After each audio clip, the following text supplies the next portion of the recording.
¿Cómo está? Muy buenas noches, bienvenidos y bienvenidas a esta edición de Periodismo en Plural.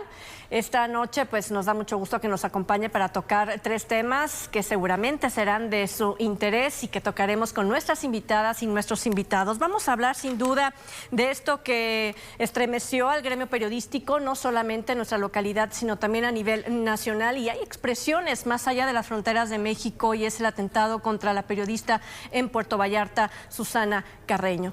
También le invitamos a que discutamos sobre esta mesa pues la relación que se ha establecido en los últimos días con la Iglesia y el Estado aquí, justo en Jalisco, después del que asegura el cardenal Francisco Robles Ortega que ha sido víctima de retenes en las carreteras de nuestro estado.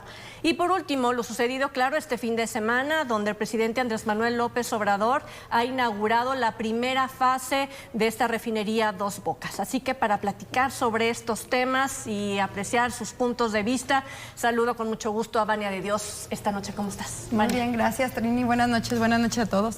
Está también con nosotros Lucía Almaraz, y empiezo con las mujeres primero. Así es, Trini. Muy buenas noches, qué bonita mesa iniciando mes. Sin duda, así Alfonso. Exigimos equidad. ¿Verdad? ¿Cómo estás? Bien, muy bien, bienvenido. Gabriel Torres, ¿cómo muy estás? Buenas noches, buenas noches. Bueno, si el tema con el que vamos a abrir esta mesa es precisamente el ataque de nuestra periodista, compañera del gremio, Susana Carreño, pues sin duda la pregunta corresponde a nuestro compañero Gabriel Torres. Lamentamos, por supuesto, es gente de tu equipo. Quien además va llegando de allá. De Puerto Vallarta. Sí. ¿Cómo te trató Puerto Vallarta con estas manifestaciones, sobre todo que realizan compañeros tuyos de trabajo y también aquellos que no son de Radio Universidad, pero que son parte del periodismo de Vallarta? Pues mira, de hecho, la mayoría de quienes se manifestaron el sábado no son universitarios. En su mayoría eran gente de los medios. Hay una ciudad ya como Vallarta tiene sus medios locales, su prensa local desde hace tiempo. Y la mayoría eran ellos. De hecho, ellos fueron los que convocaron. Íbamos el rector del centro universitario y tu servidor, quizás algunos otros universitarios, parte, no todo el equipo de Susana, parte del equipo de Susana de la radio fue también a la manifestación. En total éramos como 300 personas. Pues, ¿qué te digo? Muy triste. Digo, una cosa es que te digan que le hicieron 2 heridas y otra cosa es verla, ¿no? Muy triste, muy golpeada, muy dañada, traumatizada. Pues ya mis conclusiones son que la dejaron por muerta, que de milagro no murió, que tuvo, después de ese desafortunado hecho, terrible diría, hubo una concatenación de asuntos que se alinearon para que ella no muriera, ¿no? El primero es que ella no perdió la conciencia y que su herida más grave, que era la vena carótida del cuello, ella misma la venía deteniendo la hemorragia con su mano. Todo el tiempo ella lo estuvo haciendo. 2, que los paramédicos llegaron 8 minutos ahí, que una de los paramédicos que la atendió tuvo la suerte de canalizarla antes de que se empezaran a ocultar las venas por la falta de sangre, que había un hospital muy cerca del lugar donde le ocurrió, que en el hospital tenían su tipo de sangre, que había un grupo de médicos cirujanos que casualmente estaban ahí. Que no eran de Puerto Vallarta, iban a algún... Habían tenido algo ahí, un trabajo en ese hospital privado, que se concentraron 2 grupos, uno en el cuello y otro en el abdomen, para empezar a atender sus 2 heridas de manera simultánea, porque las 2 eran mortales. Y bueno, todo eso, además de la resistencia increíble de Susana Carreño, Mendoza Carreño, que a pesar de ser una mujer mayor de 60 años, chaparrita, delgadita, tuvo toda esa resistencia. Ella estuvo consciente todo el tiempo hasta que le indujeron un coma para poderla intubar, y fue una cirugía muy larga, casi 4 horas. Ella despertó el sábado en la tarde, como a las 4 o 5 de la tarde. Yo lo vi poquito después, la primera vez, otra vez el domingo. Pero bueno, pues está golpeada, cortada. Estremece al gremio y Creo que sí, tenemos que seguir contigo, Gabriel, pero esto obviamente a quienes estamos en este espacio pues nos hace pensar qué está pasando con el gremio periodístico, si fue, como dice la autoridad, un robo o iban directamente para acabar con su vida por algún asunto que tiene que ver con su ejercicio periodístico. Ambas líneas se están investigando, pero parece que no es la primordial, la de su ejercicio periodístico, Lucía. Sí, mira, escuchamos a Gabriel y, o sea, nada como un relato de esa índole para, si estábamos sensibles, todavía sensibilizarnos más, ¿no? A ver, frente a la ola de violencia que se vive, por supuesto que el gremio periodístico no está exento, ¿no?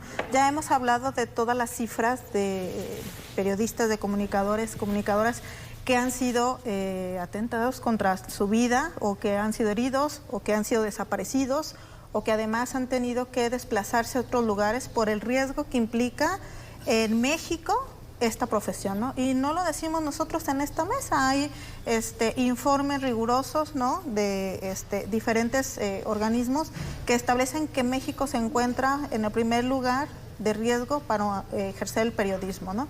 En lo que va de este año, solo de este año, 12 periodistas, comunicadores muertos, privados de la vida en diferentes circunstancias, y que además, lo hemos también comentado en este espacio, ¿no?, cómo es que este discurso de Palacio Federal, pues luego viene y cae en cascada a los estados, ¿no?, minimizando el tema de si es por su profesión o no es por su profesión, si es porque corren un riesgo o no corren un riesgo. La verdad es que pues se sigue ejerciendo violencia, incluso desde la institucionalidad, ¿no? Ya organismos internacionales han dicho, por lo menos al titular del Poder Ejecutivo Federal, que cese sobre los ataques a periodistas, ¿no? Y esto me da la impresión de que incluso alienta al resto de las autoridades para que sigan ejerciendo violencia institucional frente a esta profesión. Entonces, yo últimamente he estado en el plan de dejémonos de lamentaciones, dejémonos de condolencias, ¿no? Sino más bien vamos ya a las acciones, ¿no? ¿Qué pasa particularmente con el gremio periodista, que está siendo hoy tan golpeado por una ola de violencia y que además no para? Particularmente, por lo menos desde mi ámbito, cuando se trata de mujeres, ¿no? Porque es cierto que son más los varones periodistas quienes han sido atacados, pero cuando se trata de mujeres, pues sabemos que la violencia en contra de nosotros todavía está mucho más agudizada. Entonces, sí, desde acá lo siento mucho en el corazón. Y además queda claro que nadie está exento, ¿eh? A ver, parecía que y cuando lo vemos desde acá, dices, bueno, Jalisco no es Veracruz, no es Tamaulipas, no es Oaxaca, no es aquí no es Michoacán, no hay muchos... a sumar todos los estados. Puebla. Aquí no pasa lo que pasa en esos estados, y de pronto ocurre lo que le ha pasado a Susana Carreño, y nos damos cuenta de que no estamos tan ajenos a una realidad nacional en el que, como decía Lucy, no perdonan tampoco si es hombre o es mujer. Y para mí, sin ser fiscal, ni investigador, ni de la Fiscalía de Protección a los Periodistas, para mí que tiene que ver sin duda con su trabajo periodístico, por muchos elementos que hay en el asunto que ya se han estado platicando. A mí me parece que tiene que ver con el trabajo que hace Susana. Para los que no la conocen, ella es una periodista de línea dura, es muy valiente, pero es muy dura, y sus críticas son muy duras. Y no sé, pero a alguien no le gustaron sus críticas, no le gustó su trabajo periodístico, y la consecuencia probablemente puede estar en esto. Lo que sí me gustaría es tener la certeza de que, no como dicen los políticos, no que se llegara a sus últimas consecuencias. Maravilloso sería eso, que por lo menos vamos a saber la verdad de por qué atacaron a una comunicadora como Susana. Yo creo que ahí iría muchas de las preguntas, y seguramente Gabriel ya debe de tener algo de información sobre eso, es hacia dónde apunta la investigación, porque hay dos líneas que hasta el sábado, no me dejarás mentir, Gabriel, se hablaba que podría haber sido algún asalto, que ya hay muchas variables, o lo que está tomando en cuenta que la gente cercana a ella o quienes han seguido el caso saben que es poco probable, o que no puede ser una línea de investigación, y que sí tendría que haber sido algún tema relacionado por el ejercicio de su profesión. Y después de ahí, ¿qué sigue también para ella? O sea, comenzando, por ejemplo, en la camioneta, ¿no? Que donde llegaron a herirla tiene mayor valor que la camioneta en la que ella se transportaba. Una persona que te roba no deja un vehículo de mayor valor por un vehículo que... Así es. Ya se hablaba que era un vehículo de ciertas características de cerca de $1 millón, y que además lo dejaron ahí porque ya no arrancó. O sea, y que además también, lamentablemente, digo, a mí me da escalofrío nada más de imaginarme lo que es para ella, para su familia y para la gente que lo conoce, que la conoce. O sea, el tipo de heridas que le hicieron son como muy certeras, o sea, eran como muy directas, no es alguien que haga un asalto y ya, o sea, no era nada más hacerle daño, no era nada más lesionarla, por decirlo así. Entonces yo creo que habrá que esperar todavía las investigaciones, ver cuáles son los resultados que tienen y si realmente tienen los elementos para continuar con esa línea, que fue lo que se había dicho, o si es otra y que lo puedan terminar probando. Y también, ¿qué sigue para ella? Y es que tú diriges, Gabriel, los medios de comunicación de la Universidad de Guadalajara, ¿no? Sí. ¿Cuál es la expectativa, la perspectiva desde ahí? Teníamos nosotros, con Susana teníamos porque pues yo no sé si va a poder regresar a trabajar, qué consecuencias van a tener las lesiones que recibió, si mentalmente ya va a estar en ánimo de continuar su trabajo y específicamente ahí, porque fue mucho daño el que le hicieron, Y lo que sí, yo no te puedo decir exactamente cuál es la línea correcta de dónde viene todo eso, pero yo te puedo decir que sí no es, y lo que sí no es un asalto. Porque le choca una camioneta que le aparece en la calle apenas después de haber hecho un control remoto desde la casa ejidal de Puerto Vallarta.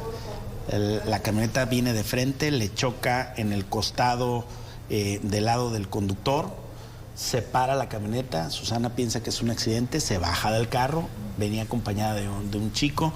Se bajan del carro, ella va y le toca, pues para hacer el seguro, para ver qué pasó.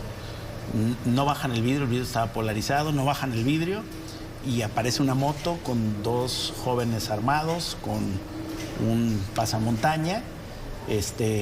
Les piden, los obligan con palabras altisonantes a que se tiren al suelo, a ponernos bajo el suelo, golpean al chico. Joven.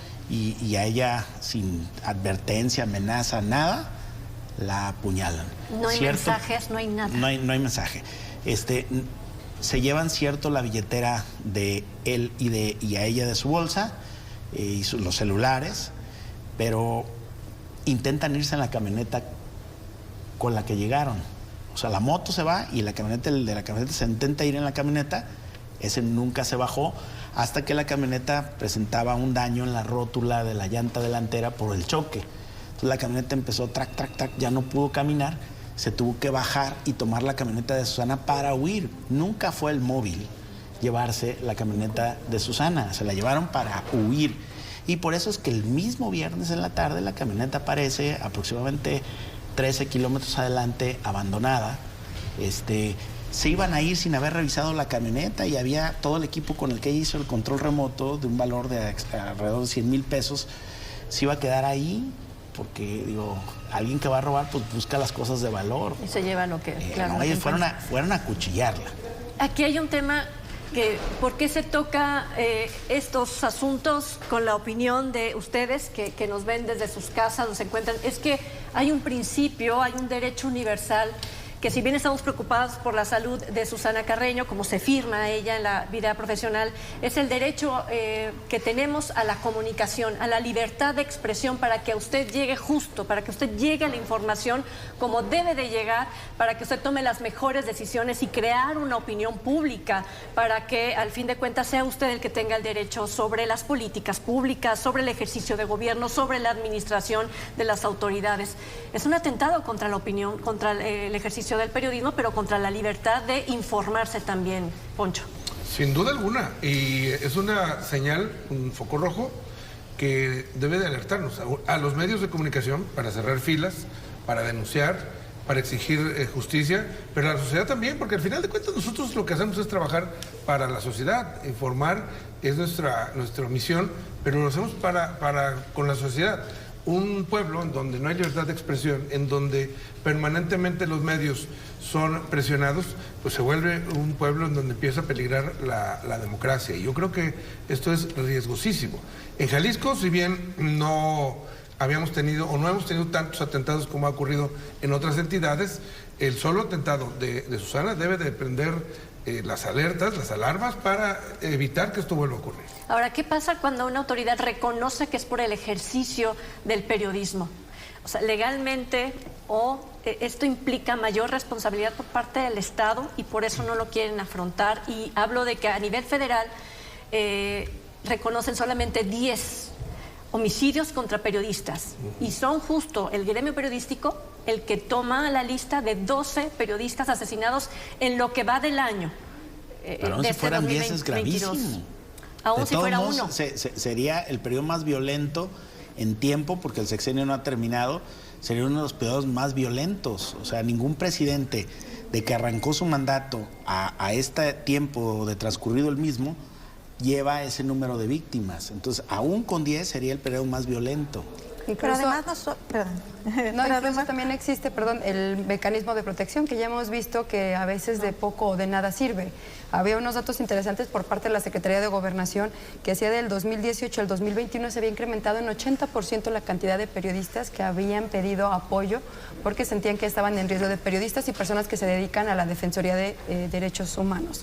Entonces sí es grave, y como dice Gabriel, si fuera 1, 2 o 3, o sea, es grave. Y además también te llama la atención de que aunque ellos tenían o formaban parte de este mecanismo de protección, lamentablemente los asesinaron. O sea, faltan todavía hacer algunos otros ajustes, sobre todo con aquellos que han recibido ya amenazas o que por su profesión están en riesgo. Sí, y que hoy el mecanismo no es efectivo, ¿no? Justo hay que darle la vuelta a la tuerca, porque aunque exista no quiere decir que garantiza nada. Hay por ahí un dato bien interesante, que de todas las personas que han sido privadas de la vida por ejercer el periodismo, hay 20 probables responsables, pero no se encuentra con ninguna sentencia en contra de ellos. Entonces, pues también el tema de la impunidad, que lo hemos hablado ampliamente aquí, ¿no? O sea, de nada sirve el mecanismo, de nada sirve el proceso, si finalmente no hay una sentencia condenatoria, que de alguna manera, pensando en un modelo reactivo y punitivo, digamos, mira, ya fue sentenciado, eso previene que se cometan más homicidios. Pues eso no ha sucedido. Entonces, hay que verlo esto desde una forma integral, sobre todo por algo muy importante que decía Poncho, el tema de la democracia, el tema del Estado de Derecho. O sea, la información para nosotros es súper valioso como ciudadanía, ¿no? Y entre tanto no nos llegue y estén ejerciendo una determinada presión al gremio de periodismo, de comunicadores, pues entonces simple y sencillamente no vamos a contar con las herramientas ni para cuestionar, ni para criticar, ni para proponer, para nada. Pero fíjate, quiero abundar en esta reflexión, Trini, porque me parece muy interesante. Hoy en Vallarta me preguntaba alguien, bueno, ¿y por qué crees que esté pasando esto? Digo, pues porque tenemos en México una falla total de las instituciones que debieran de estar detectando y combatiendo la corrupción. ¿Hace cuánto que no le vemos un titular de la prensa que diga: la Contraloría del Ayuntamiento detectó esto, la auditoría detectó esto, o los sistemas anticorrupción lograron estos son los resultados? No quiero decir que no tengan algunos resultados, pero son pírricos, pequeñitos, insignificantes en relación a la cantidad de investigaciones sobre corrupción que hacemos los periodistas, que todos. Es decir, ¿quién está haciendo realmente? ¿Quién está visibilizando? La prensa. Nomás que la prensa no tiene guaruras, no tiene grandes sueldos de funcionarios, no tiene a veces ni derechos laborales, ¿no?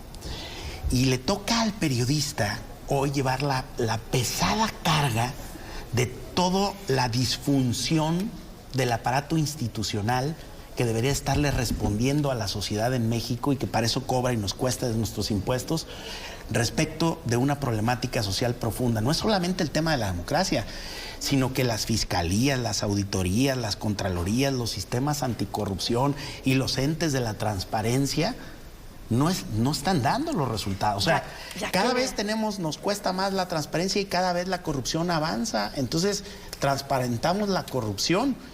¿Y quiénes son y por qué vienen esos ataques tan fuertes de los gobiernos federal, estatal y hasta municipales? Porque como nadie más ya fiscaliza más que la prensa, pues ¿a quién hay que cargarle la mano? A los periodistas. ¿Quiénes quedan como los únicos incómodos en todo en toda esta puesta en escena? el periodista, como el periodista no es parte de la nómina del gobierno, pues no lo pueden controlar, o no del todo. Sí lo hacen, ¿eh? Le llaman a los dueños de los medios, suben quejas, buscan que corran gente. ¿Cuántas historias de presiones existen? ¿Pero por qué? Porque el buen periodista suele ser incómodo, como era Susana Carreño en Vallarta. Y cuando no lo logran por esa vía, te viene luego la violencia. Insostenible el nivel de violencia, y lo hemos visto, lo hemos platicado. Cada vez que tenemos una reunión aquí en esta mesa, vemos que es insostenible ya para cualquiera de los sectores sociales, económicos, políticos también, ¿no? Los ataques contra funcionarios de gobiernos municipales que también pierden la vida con ataques que se quedan ahí sin saber exactamente qué es lo que está sucediendo. Pues lamentamos mucho, y a nombre de, obviamente, esta mesa de periodismo en plural, un saludo para la familia y, por supuesto, para Susana Carreño. Se lo hacemos llegar, y yo espero que pronto tú se lo puedas decir. Muchas gracias. Ojalá que sí sea. Tiempo de la pausa, regresamos. Hay más, por supuesto, la relación Iglesia-Estado. Volvemos con ese tema.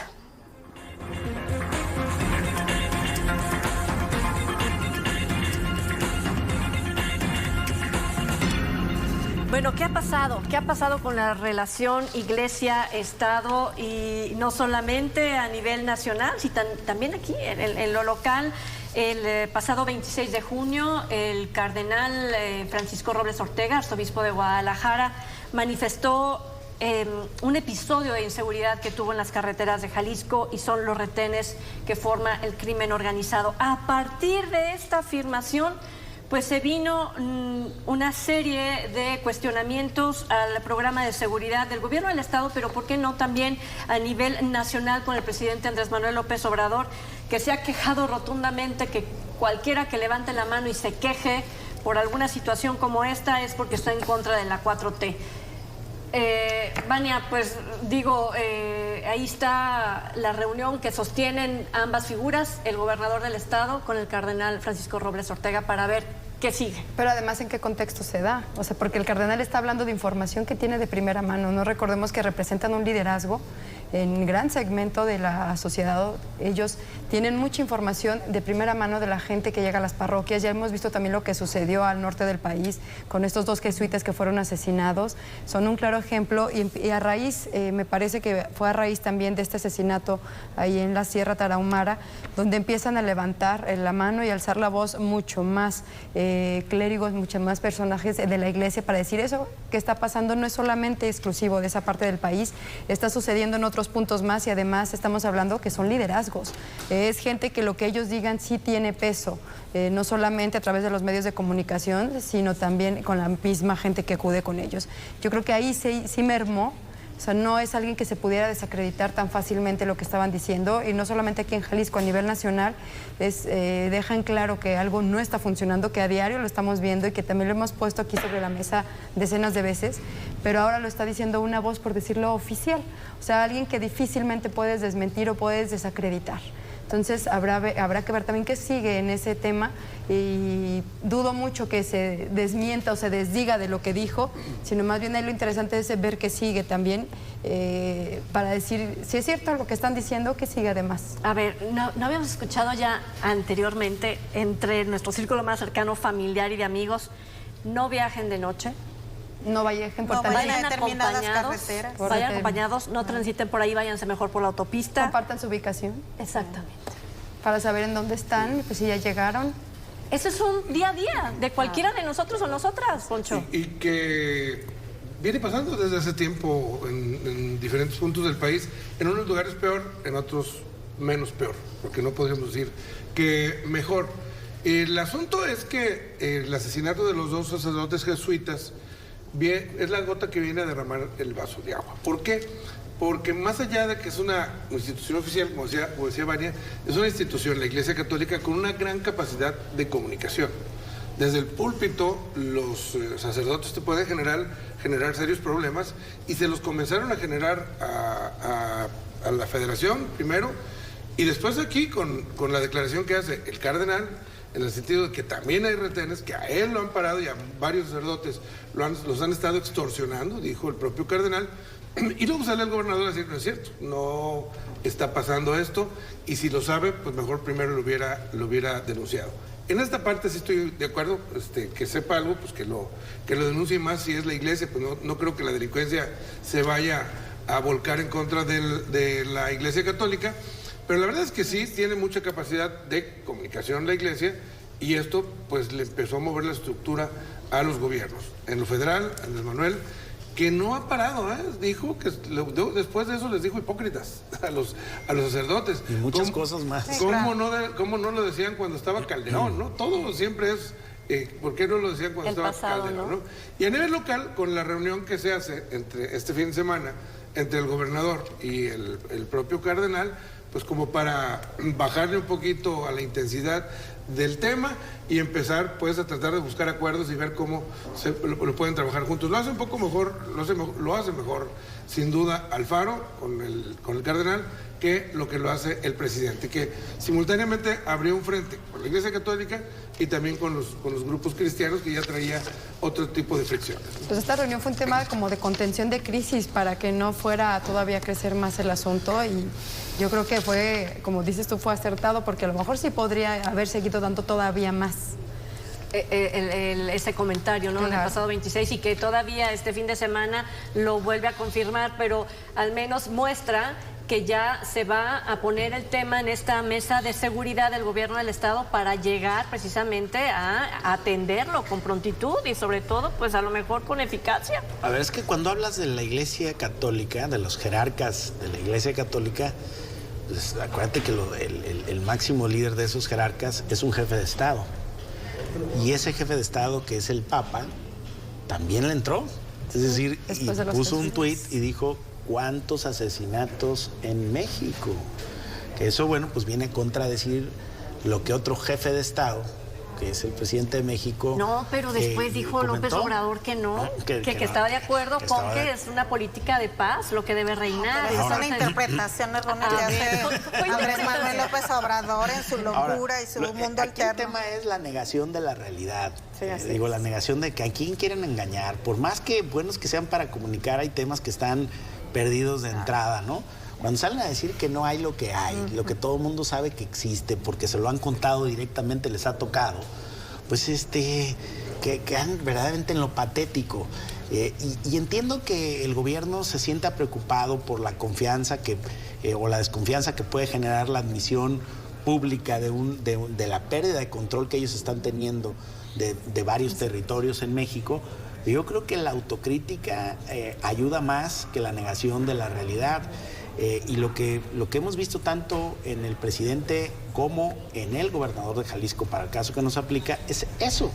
El presidente enfrentándose con la Conferencia Episcopal Mexicana, yo coincido con Alfonso, lo hace mejor el gobernador cuando menos se sienta. Primero lo manda a volar y lo descalifica y todo, pero después se sienta a platicar con él. No obstante, quienes sí han sido, digamos, consecuentes han sido los jerarcas de culto religioso, que no solamente los católicos, de varias religiones se están pronunciando igual.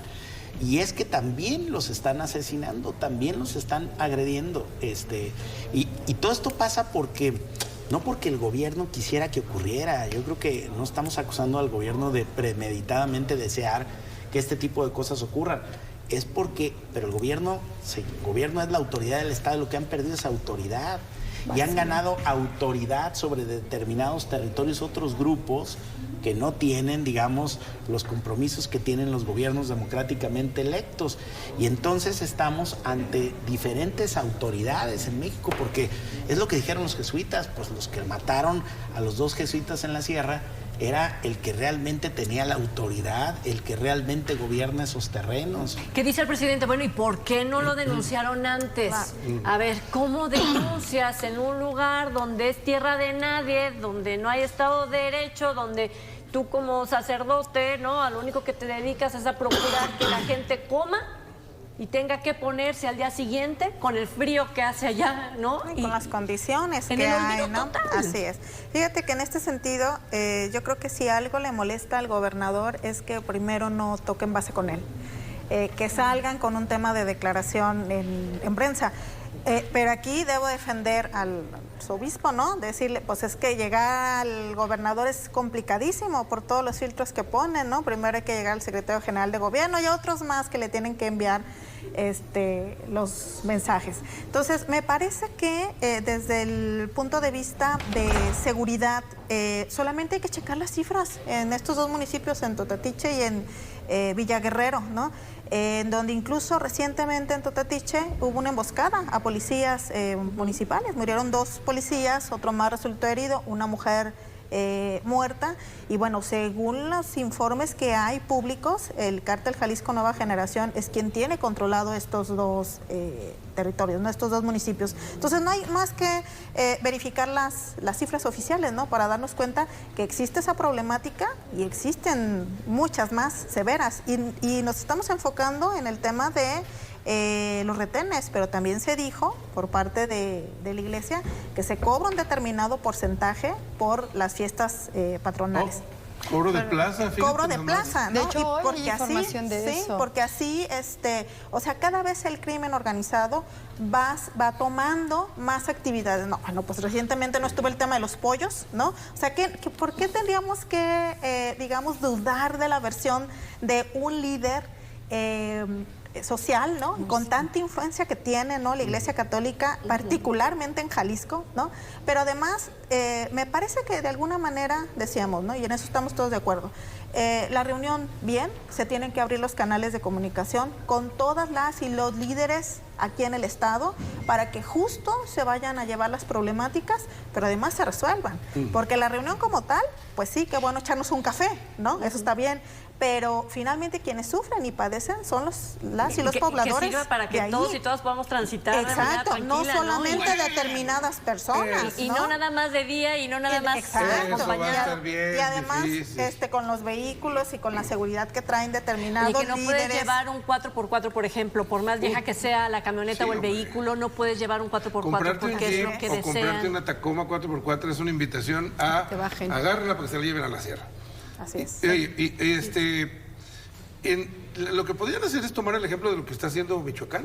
En Michoacán, desde hace años, la iglesia forma parte de la iglesia, se llama Mesa por la Paz, la Seguridad y una cosa así. Están sentados pero con participa ellos. en la mesa de seguridad en Michoacán, la iglesia. Está sentada en esa mesa, opina y habla. Y al final de cuentas deben de considerar que es un sensor importante porque son los que tienen presencia en todas las comunidades y le pueden decir al gobierno, en tal parte está pasando esto. Porque ahí es donde los mismos grupos le tienen confianza al sacerdote y van y se confiesan y van y dialogan. De hecho, esa fue la teoría de Juan Jesús Posadas Ocampo, que sabía mucho más por las confesiones y que sabía mucho más. Era otra iglesia y eran otros grupos delictivos con otras formas. Estoy de acuerdo. Pero fíjate, yo no estoy tan seguro de que le tengan confianza. Porque más lo que me está dando la sensación con estas cosas que estamos viendo, con esto de que les cobran plazas hasta por las fiestas patronales, es que dijeron, todos parejos, le cobramos a los comerciantes, les cobramos a los empresarios, les cobramos a todos y a la iglesia también, pues como que... Porque además, ¿sabes que algo que decías? Hace mucho tiempo que el crimen organizado perdió los códigos de meterse con el sacerdote, de meterse con la familia, de mujeres, niños. Con mujeres, niños. Eso hoy ya no existe, ¿no? Y me parece que haber minimizado el tema de, pues ve y pon tu denuncia, ¿no? Pues sí, ¿contra quién, no? Y como si estuviéramos tan incentivados a ir a presentar una denuncia, ¿no? Con el tema de capacidades institucionales. Así es, ¿no? ¿Y contra quién? ¿Contra el Estado por no proporcionarme seguridad? ¿O contra quién presento la denuncia? Entonces, sí, un tema, yo creo que hasta falta de sensibilidad. Los que sí presentan denuncia también, ¿qué pasa? Hoy se hablaba de que se incrementaron tan solo en el mismo periodo de 5 meses del año pasado a hoy 28% las denuncias por extorsión, y hablaban precisamente de lo que están pidiendo de cuotas a comerciantes, que empezaron el año pidiéndoles 500 pesos, 150 pesos y que ahorita llevan en 1,500 pesos por lo menos en la Ciudad de México a la semana. O sea, están representando, se estimaba, tomando en cuenta nada más quienes denunciaron, que eran 12 millones de pesos por cobro de derecho de piso. A veces que ni tiene que lo ver, que ganan. Claro, que tiene que ver con lo que hablaba también Gabriel, o sea, cuántas autoridades son las que están controlando y quiénes son los que están manejando al final del día. Esto, 28% ya en apenas 5 meses, que fueron los que sí denunciaron, más la gente que no ha denunciado, seguramente puede ser hasta el doble o mucho más. Eso significa fuentes de empleo, adiós, bye, mejor quito mi negocio, mejor me pongo a vender otra cosa que no se note o me cambio de ciudad. Qué dicha la gente que se puede cambiar de ciudad, de pueblo y irse a otro lugar. Eso se llama desplazamiento. Eso se llama desplazamiento. Los que se pueden cambiar de ir negocio del país. También. Por ejemplo. También hay gente que se ha ido de plano del país. En Nuevo León, en toda esta franja hay cantidad de empresarios que siguen, aunque siguen con sus negocios acá, viven en Dallas, viven en Houston, viven en San Antonio. Lo que sí es que parece que no hay salida, porque cuando el presidente Andrés Manuel López Obrador dice que por qué no denunciaron y por qué antes sí protegían a estas personas, que sabiendo, no estos delincuentes que estaban haciéndose ya dueños de las regiones, no denunciaban, y les llama, como tú dijiste, hipócritas, ¿no? No se ve que tenga un planteamiento sobre esto que ya está, ya se sabía, pero bueno, lo hacen todavía más evidente. Debería de haber una respuesta de reacción ante tal necesidad. Parece que no hay ni siquiera sensibilidad, pero tampoco veo que haya un programa para poder abatir esa parte, ¿no? Devolverle a los pueblos y a la iglesia la tranquilidad de seguir haciendo su misión. Porque para resolver un problema, lo primero que hay que hacer es reconocer que existe ese problema. Y si tú escuchas la mañanera, pues el problema no existe. El problema es una invención de los conservadores. De hecho, no existe ningún problema más que la prensa y los conservadores. Y los conservadores y el pasado, ¿no? Cualquier cosa que sí sea palpable que existe es porque viene del pasado. Pero además le achaca el problema al Estado. Por ejemplo, en el caso de los asesinatos a estos 2 sacerdotes en Chihuahua, les dice, pues más bien hay que revisar el Estado, pero como el Estado está gobernado por otro partido diferente al de él, pues por supuesto que dice la responsabilidad es del Estado. Pero le da un matiz, claro que lo hay. de que en la pasada administración lo permitieron. Sí, y claro que lo hay una competencia concurrente, ¿no? En municipio, Estado y Federación. Pues bajo ese contexto nos tendríamos que manejar hoy, ¿no? Una estrategia conjunta. Ahora, no podemos negar que sí hay cosas del pasado que sí, claro, vinieron a descomponer todo esto y que le ha tocado ahora sí que jugar. Descomponerlo más. Lo que pasa es que es un pasado persistente. Pero y además si el argumento años, siempre va a ser ese, ¿no? Echarle la culpa a los de atrás, estamos mal. No sé cómo, ¿no? Que 4 años y el pasado sigue persistente, sigue, o sea, sigue gobernando, el pasado sigue, los conservadores en 4 años no los han podido acabar con todo lo que ha hecho la Cuarta Transformación, ¿no? Bueno, lo que sí es que hay obras que son emblemáticas para el gobierno de Andrés Manuel López Obrador y es así, hay mucho tiempo para transmitir en vivo y en directo todo un protocolo, ¿no? Como fue el fin de semana con esta refinería de Dos Bocas y que es justo el tema con el que vamos a regresar después de la pausa. Una de sus obras emblemáticas, después también del Tren Maya, por supuesto, el aeropuerto de Santa Lucía y ahora justo esto que se inaugura una primera parte. No está funcionando la refinería todavía, pero bueno, bombo y platillo, por supuesto, en este evento. Al regresar de la pausa.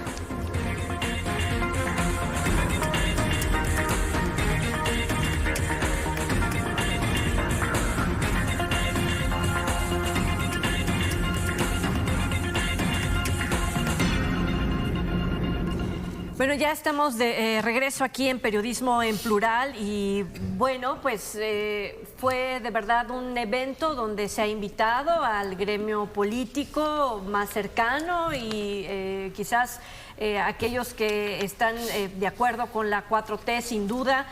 Fue la inauguración de esta fase, de esta primera parte de la refinería Dos Bocas. Así que esta refinería Olmeca, en el municipio de Paraíso, Tabasco, no ha entrado en funciones, pero sí significa en este tiempo donde se comienza a hacer un balance, por supuesto, de la administración del presidente Andrés Manuel López Obrador, pareciera que está cumpliendo con lo que él se propuso. El tema es, la pregunta, bueno, serían dos cosas. Uno, ¿está cumpliendo con lo que se propuso, sin duda, de una u otra forma? Y la otra es ver si estos proyectos están siendo rentables para el país. Creo que ha sido la pregunta que muchos se han hecho, ¿no?, durante estos días. A ver, yo más que decir está cumpliendo con lo que se propuso, diría está siendo consistente con lo que pretende. ¿Por qué? Porque Dos Bocas no lo ha terminado.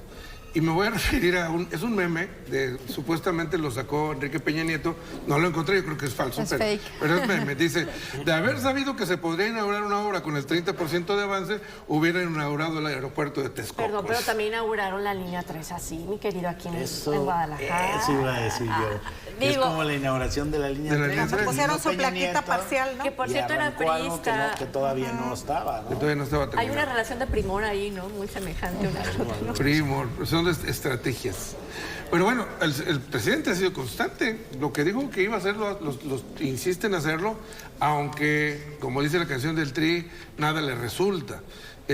Dijo que iba a rifar el avión, pues lo rifó y pues no hubo ni rifa, ni se vendieron los boletos y el avión ahí nos sigue costando un dineral mantenerlo. Dijo que iba a hacer la refinería, sigue invirtiéndole, metiéndole dinero y dinero. Las cosas en el ámbito internacional para el petróleo se complican, pero él sigue haciendo la refinería. Y el Tren Maya, a pesar de una gran oposición de científicos, de ecologistas, de ambientalistas, de todo lo que les dicen de que no es conveniente, sigue haciéndola. Y lo va a seguir haciendo hasta el final de su administración. ¿Irá a terminar el Tren Maya? A lo mejor sí. ¿Irá a terminar Dos Bocas? ¿Quién sabe? Yo dudo que logre terminar Dos Bocas. Y el aeropuerto... Te faltó el aeropuerto. Falta el aeropuerto. Ese sí lo terminó.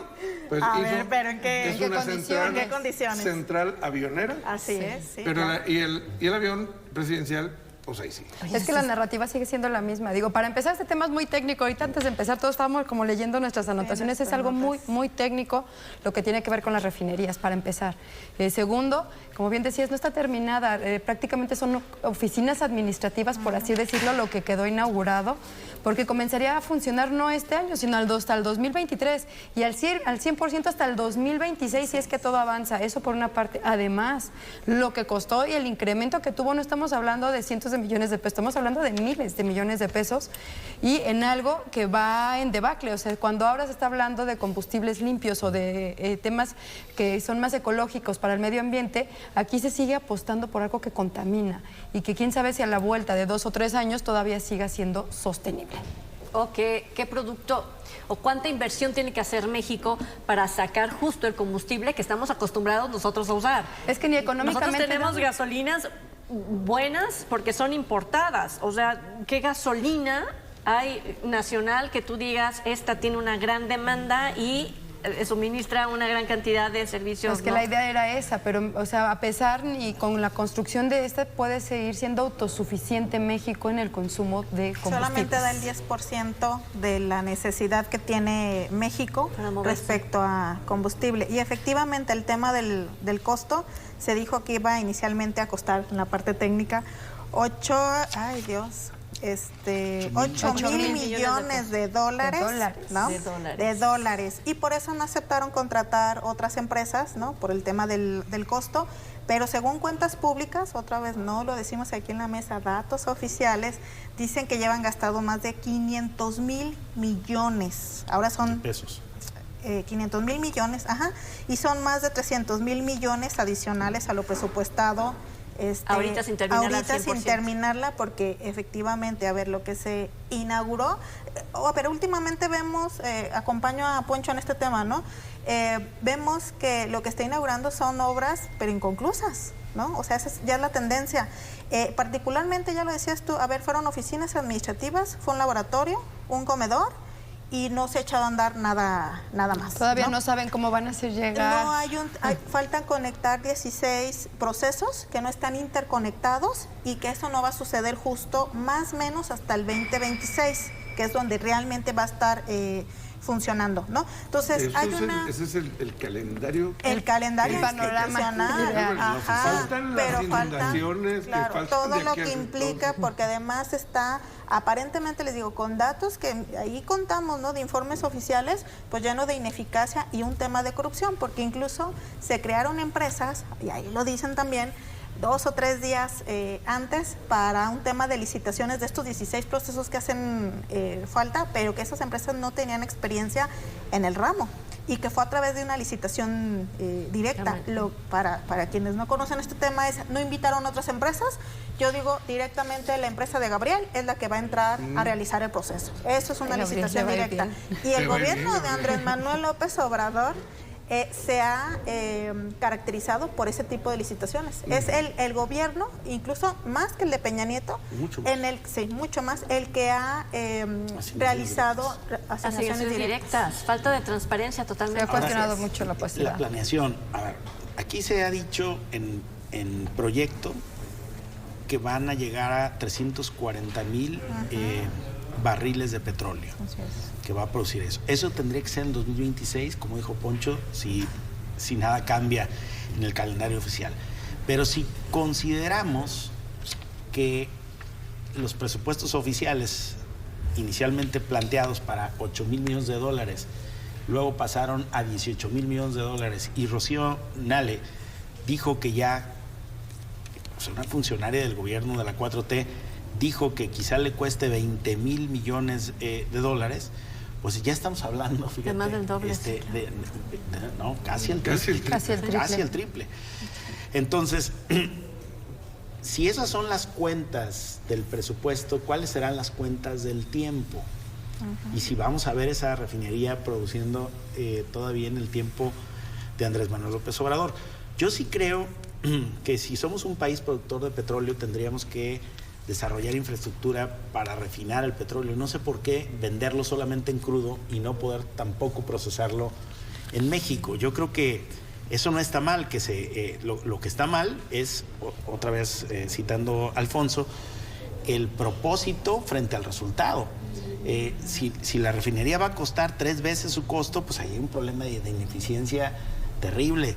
Si todas van a ser asignaciones directas, pues ahí hay un problema de corrupción terrible. Y si los plazos no se van a cumplir y vamos a simular que inauguramos lo que no funciona, lo que todavía no puede funcionar y no puede producir, pues entonces otra vez estamos simulando de más. Y entonces pareciera que el objetivo entonces primordial no es llegar a esa capacidad de refinamiento de barriles de petróleo, sino pareciera ser hacer la obra por sí misma, una obra que está o que puede implicar el financiamiento de una campaña presidencial por la cantidad de dinero que se le inyecta. Es decir, de ahí podría estar saliendo el chorro de dinero sin fiscalización para otros propósitos que nada tienen que ver con los hidrocarburos ni con el refinamiento de la gasolina. Por la cantidad, estás hablando de millones de dólares, no de pesos. De 8,000 millones de dólares a 20,000 millones de dólares al final, y además sin fiscalización, además sin licitación, y con un conjunto de ejecuciones que no ponen a disposición del público la información fundamental que hoy las leyes de transparencia dicen que tendríamos derecho a conocer los mexicanos. Hay un montón de cosas que no se le puede criticar a la refinería porque no hay datos publicados de la misma. De hecho, hablando de esta falta de datos, en sus 3 obras emblemáticas es esta, ¿ya? De la refinería. Vuelos que entran y salen en el aeropuerto de Santa Lucía y que no hay registro. Y que nadie se entera. Y que nadie se entera. Bueno, sí, debe haber un registro, solo que no lo hacen público. Cuando debe ser público. Claro. Cuando debe ser público. Tren Maya con suspensiones definitivas de la obra del tramo 5.